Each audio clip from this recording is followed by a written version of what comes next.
Hey guys, Dave from Nerdarchy, 4 nerds, by nerds, hanging out with all these nerds. Ted. Nathan Nerdark. Ryan. And today we discuss 3 ways to hit them harder.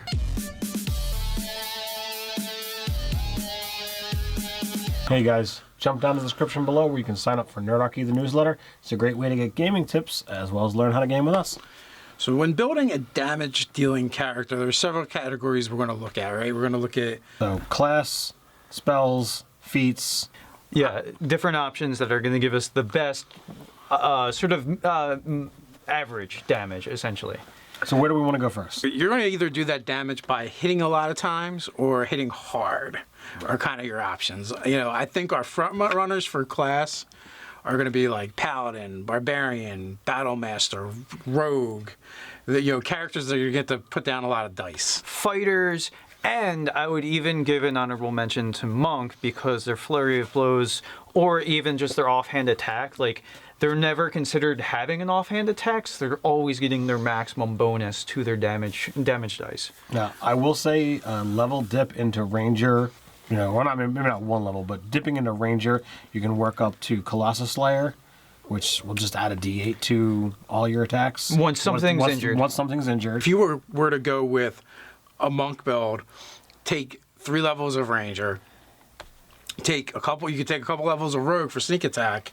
Now, granted, when you use you have to make sure your monk weapon is light or finesse in order to take advantage of your sneak attack. Yeah. Oh yeah, because it lets you use your dex, but it's not technically a finesse weapon. It is not. So you'd have to use the appropriate weapon. So no Kensai great sorting.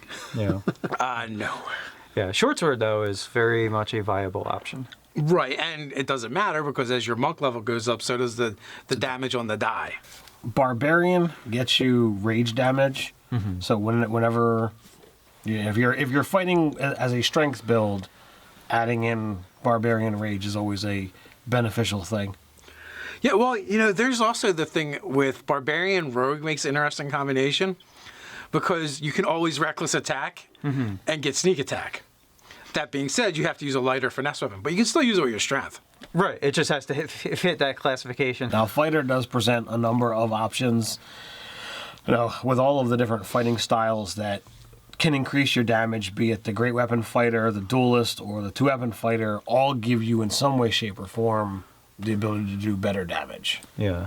And then also the feature going to second level of action surge, a whole nother slew of attacks. Doubling your attacks is the best way to increase your average damage. So fighter barbarian is a very strong and viable combination in that instance. And sticking with fighter, it doesn't really matter which archetype you use out of the player's handbook because all of them do in some way, shape, or form add to that damage pool. It's just a matter of how you want to get there. Yeah. Go ahead with the Battle Master? The Battle Master, they're just going to give you straight up dice and some cool effects. And right? cool effects, depending upon which way you want to actually go with it. If you go champion, increasing your crit range by 5% and eventually up to a total of 10%, critting more often is just going to allow you to throw more dice on the table. And if you go Eldritch Knight, there's a handful of different spells that you can wind up eventually getting that are, again, helpful. Going to maximize that damage curve average. Well, not only that, too, eventually you get War Magic, which is letting you cast cantrips and an attack or letting you cast a full-on spell and attack. And then you can combine that with things like Haste or Fireball and Action Surge. So, yeah, they can throw around a lot of damage that way. And even the Skag offers some pretty interesting spells that allow you to do a cantrip and have a weapon attack. So at those early levels, you're getting more than your standard attacks. Yeah. The other thing I would pull back to talk about the monk again is the open hand, the effects that you can initiate on your enemies. Very similar sort of bag of tools that like a battle master can get. Anytime you can knock your opponent prone, it then becomes advantage to your follow-up attacks, which the battle master gets to do that in some ways and instances, and the monk, you get it on one of your flurry of blows attacks, so then your next one's going to be made an advantage because then they're knocked prone if they fail that saving throw. Correct. Feats is next in the book, so we might as well go to feats. All right, so feats, there's a number of options, and it really depends upon what kind of attacker you are, whether you're going strength or whether you're going dex or whether you're looking at ranged versus melee. So you always want to take those feats that allow you to sack out the 5 for the plus 10 damage. So that's Great Weapon Master or Sharpshooter. Correct. We also have Martial Adept, which that's going to get you another die and some of those cool maneuvers we talked about. So whether you're actually a battle master or whether you chose to not go battle master but you still want to get access to those, it's still a great choice. Yeah, the Battle Master does get maximum effect out of it because the dice that they get to roll are going to be that much better. So that's a good way to go. We kind of missed one when we were talking about classes. And it's the one that probably does some of the most damage. What's that? Paladin. Paladin and Smites. Yeah, that's true. Smite is very significant, especially if you happen to crit, because those dice are also going to get multiplied on the crit. And, like, sure, you can say that paladins sometimes cast spells, but we know that those spells are just there for them to sacrifice for smites. Sort of, but when we get to spells, I'll double back to that. Okay, So the thing that is actually quite amusing is in earlier editions when you with third edition, when you smite, you chose, okay, I'm smiting with this attack, and then you rolled your attack roll. Now it's I make my attack roll, oh, I hit, okay, I'm going to smite. The rogue gets that same thing too, because it is a limited resource to some extent. It's like, well, we want to actually let people get to use these things. So the rogue too, like you don't declare your sneak attack now, it's you hit and you decide, oh, that was a sneak attack. So like I find it's interesting, and the dice do allow you to dictate that in 5th edition, but it's still something that it's like, that's a little odd. But now it's like, okay, well, I crit, well, I'm going to use my biggest smite I possibly can and slaughter this thing. Yeah, absolutely. All right. You know when it's going to be a really good hit. You just know. It felt good. Well, you're a paladin, so there's a little bit of The divine inspiration there. Back to feats.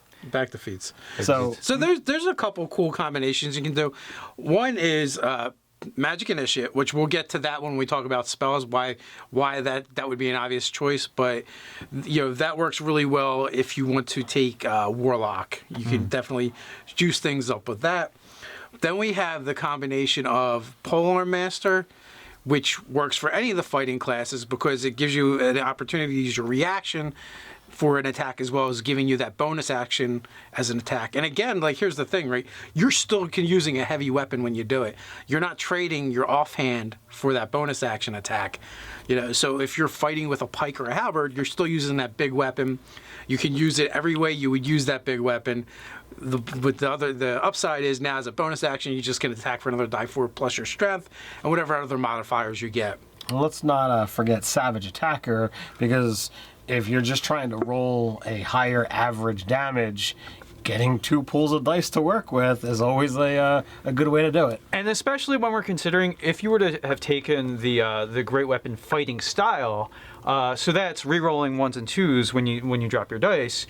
Well, so you get 2 pools of dice, you re-roll those 1s and 2s, and you only get to use Savage Attacker once per turn. If you happen to crit in that turn with the weapon dice, you get to re-roll all those 1s and 2s. So you're with a great sword, you're looking at 4 die 6, re-rolling 1s and 2s. So you pick the better of those 2 pools. So I almost guarantee you that you're gonna up your damage output by some. It's gonna go up. Legitimate difference of magnitude, yeah.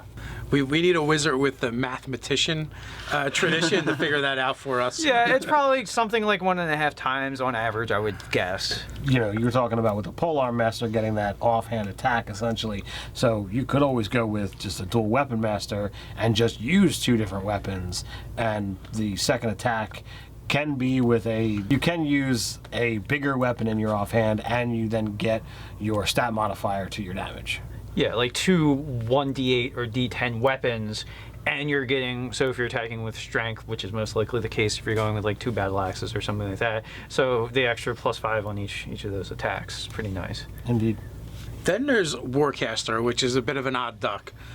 It's very useful when you combine it with Eldritch Knight and the Polearm Master, because you're gonna get to use that reaction more often, and then you're gonna be able to use a spell instead. And there's several spells, cantrips, that actually go off of a weapon attack.